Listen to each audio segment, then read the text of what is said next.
അയ്യോ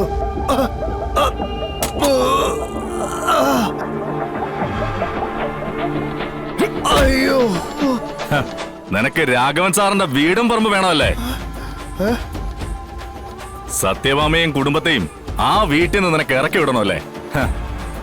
എന്നിട്ട് നിനക്ക് അങ്ങ് മലേഷ്യക്ക് അങ്ങ് പോണമല്ലേ?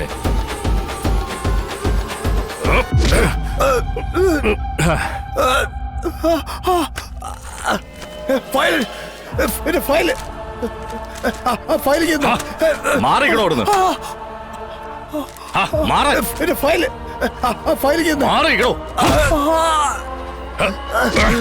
ഇവിടെ പോണു. അയ്യോ അയ്യോ ആ പാവ അച്ഛനെ പറ്റിച്ച് നീ എഴുതി വാങ്ങിയെന്ന് പറയുന്ന മുതല് ഈ കാണുന്ന പേപ്പറല്ലേ? ഇത് രജിസ്റ്റർ ആയിട്ടില്ലല്ലോ. ഇനി ഇത് ഞാൻ രജിസ്റ്റർ ആയിക്കോളാം. ഇതെന്റെ ഇരിക്കട്ടെ. ഇനി ഇതും ചോദിച്ച് നീ ആ പാവം മനുഷ്യനെ ഉപദ്രവിക്കാൻ ശ്രമിച്ച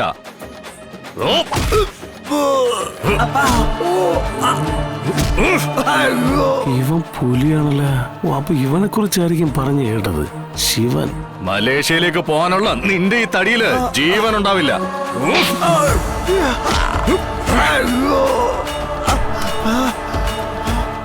മിസ്റ്റർ, താൻ എന്താടോ കാണിക്കുന്നേ? ഇതൊരു ആശ്രമമാണ്. ആ ബോധം നിനക്കാണ് ഉണ്ടാകേണ്ടത്. ഇവനെ പോലുള്ളവനെയൊക്കെ ഇതിനകത്തോട്ട് വിളിച്ചു കയറ്റി എന്തൊക്കെ കുഴപ്പങ്ങളാണ് നീയൊക്കെ ഇവിടെ ഉണ്ടാക്കിയത്? അതൊക്കെ ആശ്രമത്തിന് ചേരുന്ന കാര്യങ്ങളായിരുന്നോ? ഞാൻ അച്ഛനെ പോലെ ബഹുമാനിക്കുന്ന മനുഷ്യനെയാ കൊടുപ്പിച്ച് നീ.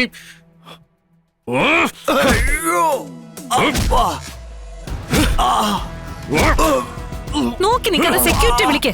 എന്നിട്ട് ഇവരെ പിടിച്ച് പുറത്താക്കാൻ പറ. ഭ്രാന്തമാർക്ക് കയറി ഇറങ്ങാൻ പറ്റിയ സ്ഥലമല്ല ഇത്. എടോ, നോക്കി നിൽക്കാതെ സെക്യൂരിറ്റി വിളിക്കാൻ. എനിക്ക് ഇയാൾ ഇവനെ ചവിട്ടി കൊല്ലും. ഒരു സെക്യൂരിറ്റിയും വിളിക്കണ്ട.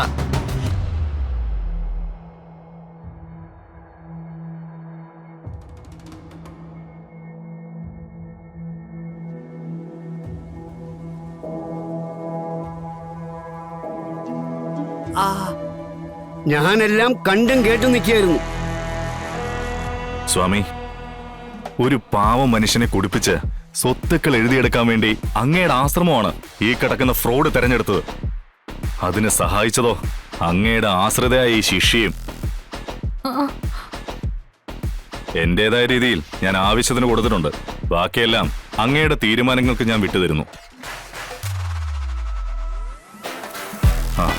പിന്നെ ഇതുപോലുള്ള വിഷവിത്തുകൾ ആശ്രമത്തിൽ കയറാൻ നോക്കുക. അതിന്റെ ക്ഷീണം അങ്ങയ്ക്ക് തന്നെ ആയിരിക്കും.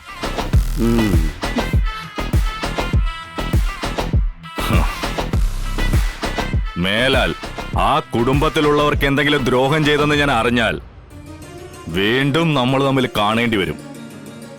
പിന്നെ നീ ഉണ്ടാവില്ല. ഓർമ്മയിൽ നീ കുറിച്ചു വെച്ചോ.